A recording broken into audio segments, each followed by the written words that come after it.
Chegamos a mais um tutorial. Hoje nós vamos falar a respeito da mensagem 6, que é a semana 6 deste alimento diário, série A Economia Divina, o plano de Deus em nossa vida. E a semana 6 contém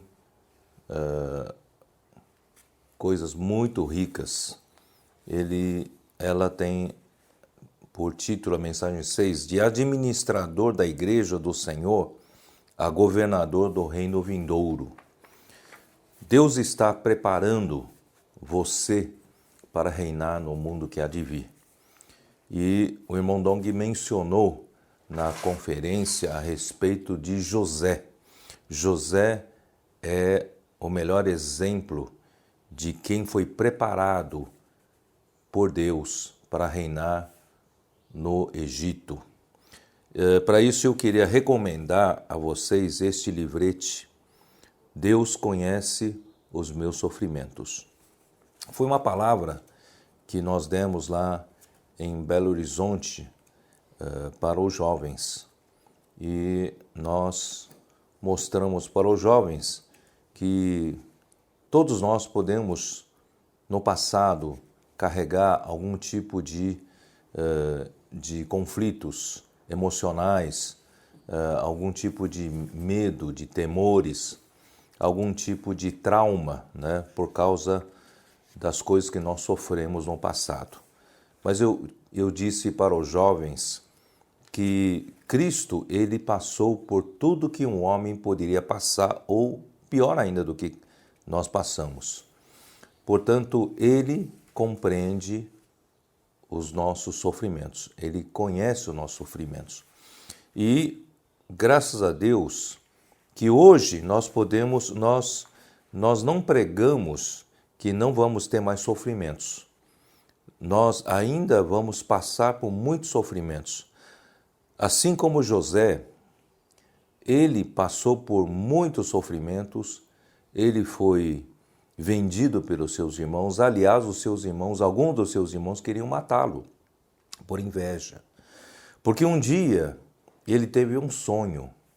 E neste sonho, ele era quem reinava sobre os outros. Os seus irmãos, até mesmo os seus pais, se prostravam diante dele. E ele viveu daí para frente a vida dele baseada no sonho. E o sonho sempre o levou a acreditar que Deus o preparará para reinar. Então, ele passou por muitos tipos de sofrimentos e ele foi assediado pela mulher de Potifar. Eu estou resumindo, não temos tempo de contar toda a história. E, por fim, ele foi metido em cárcere. E em todo lugar por onde ele passou, ele não reclamou do seu destino, não reclamou de sua má sorte. Ele sabia que Deus o estava preparando em toda e qualquer circunstância, ele estava sendo preparado para ser um rei.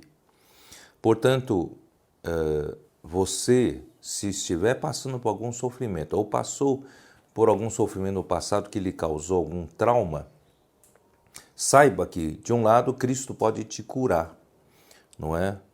O Senhor, ele conhece os teus sofrimentos. Mas, por outro lado, eu quero dizer o seguinte, os seus sofrimentos daqui para frente são para preparar você para reinar com o Senhor. Tanto é que por onde José passava, ele era tido como alguém que Deus era com ele. Portanto, nós não precisamos ficar murmurando da má sorte. Pelo contrário, nós devemos enxergar que em todas as circunstâncias, Deus está nos amadurecendo, nos ajudando a conhecer como se administra as coisas por meio do Senhor que está dentro de nós. Portanto, José, por fim, ele foi alçado ao governador principal do Egito. Então, só quero ler aqui para vocês Gênesis 41. Depois que o sonho de Faraó foi interpretado por José, José então aconselha a Faraó dizendo o seguinte, está no versículo 33 do capítulo 41 de Gênesis: Agora, pois, escolha Faraó um homem ajuizado e sábio, e o ponha sobre toda a terra do Egito. Faça isso, Faraó, e ponha administradores sobre a terra, e tome a quinta parte dos frutos da terra do Egito nos 7 anos de fartura. Ajuntem os administradores toda a colheita dos bons anos que virão. Recolham cereal debaixo do poder de Faraó para mantimento nas cidades e o guardem. Assim, o mantimento será para abastecer a terra nos 7 anos de fome que haverá no Egito, para que a terra não pereça de fome. Então, aqui nesse trecho que eu li, ele tem algumas coisas que tem que chamar a nossa atenção. Isto é, Deus precisa de quem administre. Todas as coisas aqui da terra são administradas pelo homem. E nós sabemos que Deus ele tem um plano. O plano dele nós chamamos de economia de Deus. Deus tem um plano para o seu povo. Deus tem um plano para o homem. E Deus quer salvar o homem por completo, estabelecer o seu reino aqui na terra, e ele quer preparar esse homem para reinar com ele. Portanto, nós não estamos aqui à toa. Não só desfrutamos da sua redenção, da sua salvação, mas nós continuamos a ser preparados todos os dias para que ele possa completar o seu plano. E o plano dele é fazer de nós bons administradores. Então nós precisamos aprender a administrar as coisas de Deus. E administrar as coisas de Deus é lidar com pessoas, relacionar-nos com as pessoas. E é para estar ligado em distribuição de comida. Deus nos encarregou de um alimento espiritual e nós não podemos apenas depositá-lo, né, no celeiro e no depósito, no estoque. Nós precisamos aprender a administrar como distribuir essa riqueza a todas as pessoas que precisam. Isso nós chamamos de pregar o evangelho, tanto pregar o evangelho da graça para os que não ainda conhecem o Senhor, mas também pregar o evangelho do reino para aqueles que já têm o Senhor, já conhecem o Senhor. Então Deus precisa de você para ser o José de hoje, como administrador da igreja do Senhor, para amanhã você ser um governador do reino do mundo vindouro. E Deus, ele vai entregar esse governo para Cristo, o seu Filho primogênito, e nós seremos co-reis com Cristo, se nós permitirmos que ele nos prepare no dia de hoje, tá? Então, essa é o primeiro ponto principal desta mensagem. E essa mensagem contém muitos e muitos pontos ricos. Eu não tenho como detalhar. Você vai ter que ler, você vai ter que cavar. Tem muitas riquezas aqui, tá? E o segundo ponto que eu queria mostrar para vocês, nós sabemos que o irmão Dong apresentou um quadro, um desenho, onde ele mostra, no primeiro ciclo, a economia de Deus no Antigo Testamento. E no segundo ciclo, ele colocou a economia de Deus no Novo Testamento. E ele fez cruzar esses dois ciclos, e o ponto de cruzamento, o vértice, né, que liga os dois ciclos, esse é o ponto-chave. Qual é a diferença entre a economia de Deus, ou seja, o plano de Deus no Velho Testamento, que ele entregou a revelação para Moisés? E qual é a diferença desta economia para com a economia de Deus do Novo Testamento, que ele entregou a sua revelação para os apóstolos e principalmente para o apóstolo Paulo? O ponto-chave é o Espírito. Você pode ver no desenho, né? O Espírito é o ponto de virada da economia de Deus do Antigo Testamento para a economia de Deus do Novo Testamento. Qual é a razão do Espírito ser um ponto tão importante que liga essas duas dispensações do Antigo para o Novo Testamento? Isso está em Colossenses, capítulo 2, versículos 16 a 17. Ali diz assim: ninguém, pois, vos julgue por causa de comida e bebida, ou dia de festa, ou lua nova, ou sábados, porque tudo isso tem sido sombra das coisas que haviam de vir, porém o corpo é de Cristo. Isto é, antes da vinda de Cristo, Deus então tinha a economia de Deus do Antigo Testamento, que era tudo em forma de sombra, porque não havia ainda vindo o corpo real. E o corpo é Cristo. Quando veio Cristo, chegou a realidade da sombra. Por exemplo, o meu corpo, ele com a incidência de uma luz, produz uma sombra. Então, a sombra é o efeito de um corpo, né? Da luz sobre um corpo, produz a sombra. Portanto, o Antigo Testamento você pode entender assim, ele é a sombra do corpo real. E o corpo real é Cristo. Quando Cristo chegou o corpo real, chegou a realidade. Portanto, o que é que faz a transferência da sombra para o corpo real? É o Espírito. É muito importante você entender esse ponto. O Novo Testamento todo baseia-se em o Espírito.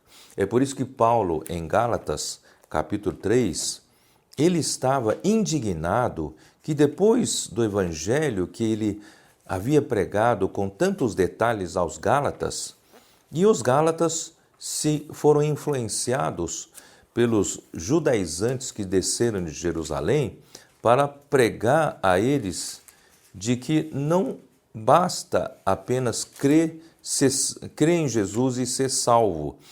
Era necessário ainda praticar a circuncisão e guardar a lei de Moisés. Por isso, Paulo, indignado, em capítulo 3, versículo 1, ele diz assim: ó Gálatas insensatos, quem vos fascinou a vós outros, cujos olhos foi Jesus Cristo exposto como crucificado? Quer dizer, se a sombra fosse suficiente para o plano de Deus se realizar, de Ele nos preparar para reinar, então para que Cristo foi crucificado? Ele não precisava ter sido crucificado. Mas não tem como, se Cristo não for crucificado e não vir aqui como o corpo real, e o plano de Deus do Novo Testamento se concretizar. Não há jeito. Por isso, o versículo 2 ele diz: quero apenas saber isto de vós. Recebestes o Espírito pelas obras da lei ou pela pregação da fé, ou pelo ouvir da fé? Quer dizer, tudo para tornar real o Novo Testamento, o plano de Deus no Novo Testamento, era necessário que nós, que cremos no Senhor Jesus, recebêssemos o Espírito. E o Espírito nós recebemos não somente aqueles que são melhores, aqueles que conseguem praticar alguma coisa elevada, que receberia o Espírito. Não foi pelas obras da lei, não foi pelo mérito do homem, e sim pela fé. Quando o homem crê em Jesus, ele recebe pela fé o Espírito. Então, esse Espírito é o ponto de virada do Antigo para o Novo Testamento. Então, eu e você hoje estamos na era do Novo Testamento. Portanto, você tem que saber muito bem que você hoje vive na era do Espírito. E o Espírito quem é? Espírito, vou dizer uma coisa para você. Esse Espírito é próprio Jesus, que ele está em forma do Espírito. Você acredita nisso? Lá em João capítulo 7, de 37 a 39, você se lembra daquela história que Jesus, ele, no último dia de uma festa, ele se levantou e exclamou, você se lembra disso? Ele disse, quem tem sede, venha a mim e beba, está aqui, João 7,37. No último dia, o grande dia da festa, levantou-se Jesus e exclamou, se alguém tem sede, venha a mim e beba. Quem crer em mim, como diz a Escritura, do seu interior fluirão rios de água viva. Isto ele disse com respeito ao Espírito que haviam de receber os que nele crescem. Quer dizer, todo aquele que crê em Jesus, Deus prometeu que receberia o Espírito. Mas que Espírito esse? É meramente o Espírito de Deus do Antigo Testamento, o Espírito de Jeová, o Espírito Santo? Aqui diz, o Espírito até aquele momento não fora dado. Quer dizer, até aquele momento não havia ainda o Espírito pronto para conceder aos homens, porque Jesus não havia sido ainda glorificado. Em palavras curtas, eu vou dizer o seguinte, Jesus, ele só foi glorificado quando ele morreu e por tudo que ele fez aqui na terra, Deus aprovou. Deus o aprovou ressuscitando-o dentre os mortos. Porque se Deus não tivesse aprovado a obra de Jesus, homem aqui na terra, ele tinha que viver totalmente pela vontade de Deus e não pela sua própria vontade. Então, Deus o aprovou ressuscitando-o dentre os mortos. E em ressurreição, Atos 13:33, ali diz que em ressurreição Deus Pai disse assim, tu és o meu filho e eu hoje te gerei.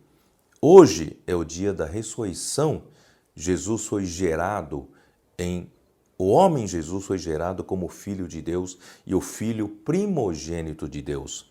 Jesus como homem, como Deus, ele já era o filho unigênito de Deus. Todavia agora, como homem, ele foi gerado na ressurreição, ele foi glorificado na ressurreição, gerado como filho primogênito de Deus. E o objetivo dele hoje é Deus, depois que ele foi glorificado, Deus concedeu esse Espírito a cada um de nós.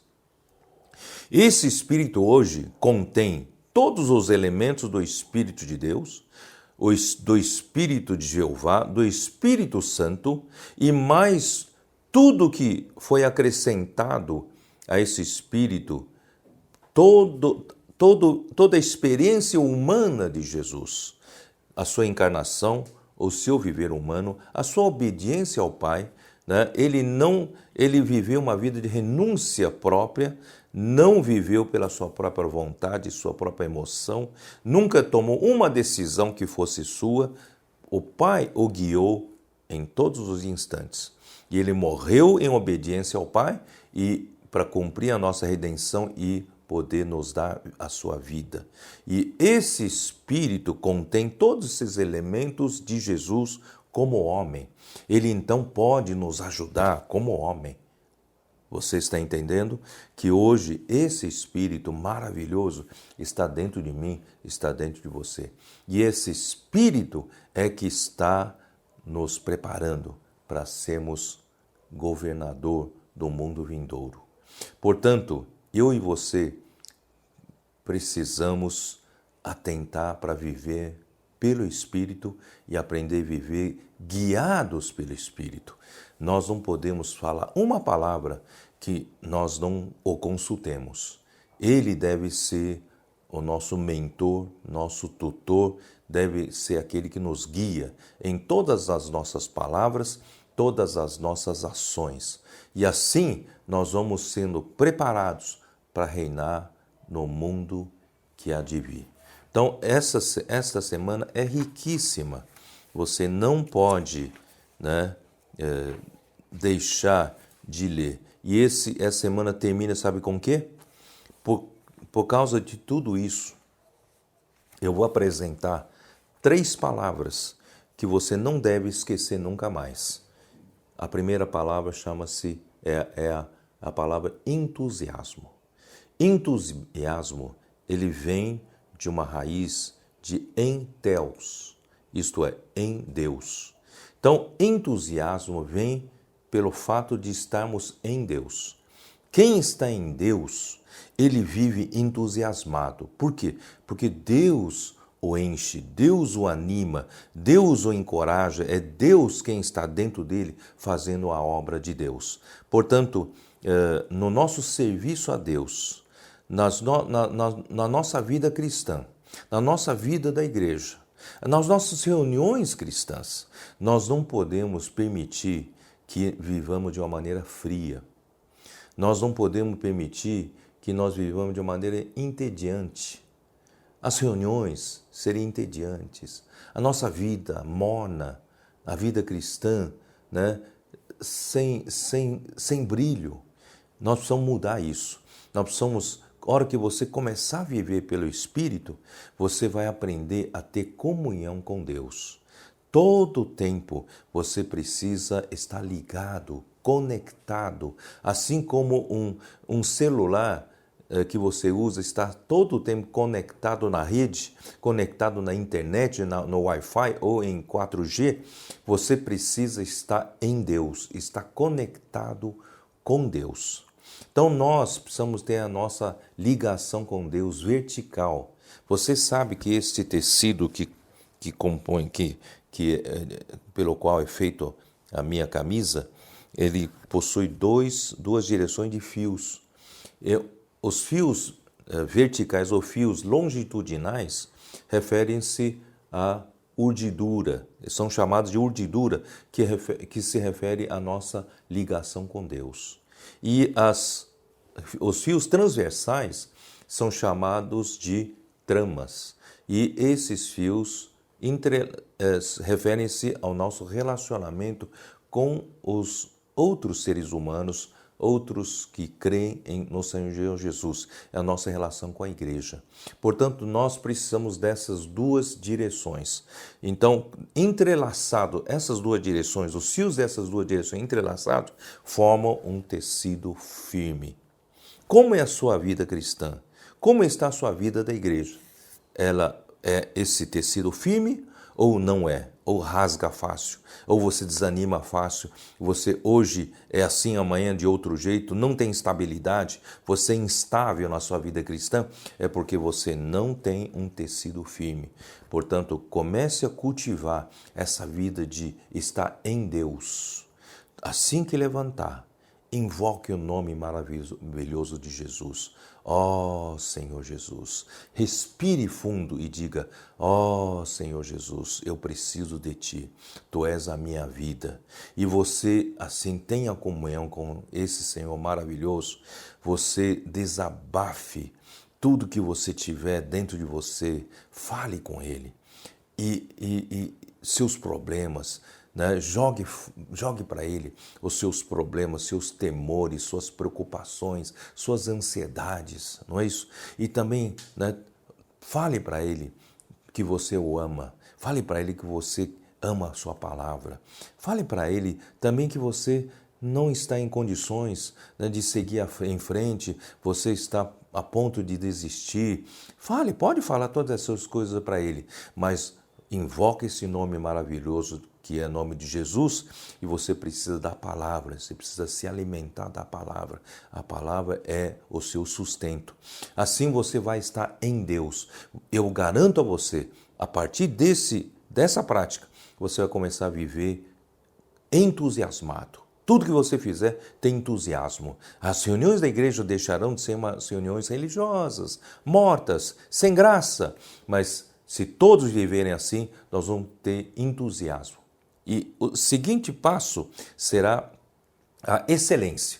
Nós vamos fazer então, quem faz com entusiasmo, faz tudo com excelência. Excelência significa exceder, né, o normal, fazer além do que se faz normalmente. Então, irmão, nós vamos fazer tudo melhor para o Senhor, melhor para Deus, porque nós estamos aqui, não podemos dar a nossa sobra de tempo, sobra de energia, sobra de dinheiro, né, sobra de tudo para o Senhor. Nós queremos usar para nós mesmos tudo que é melhor para nós. Não, nós damos o melhor para o Senhor. Tudo que fizemos para o Senhor, fazemos com excelência. E por fim, nós fazemos com inclusão.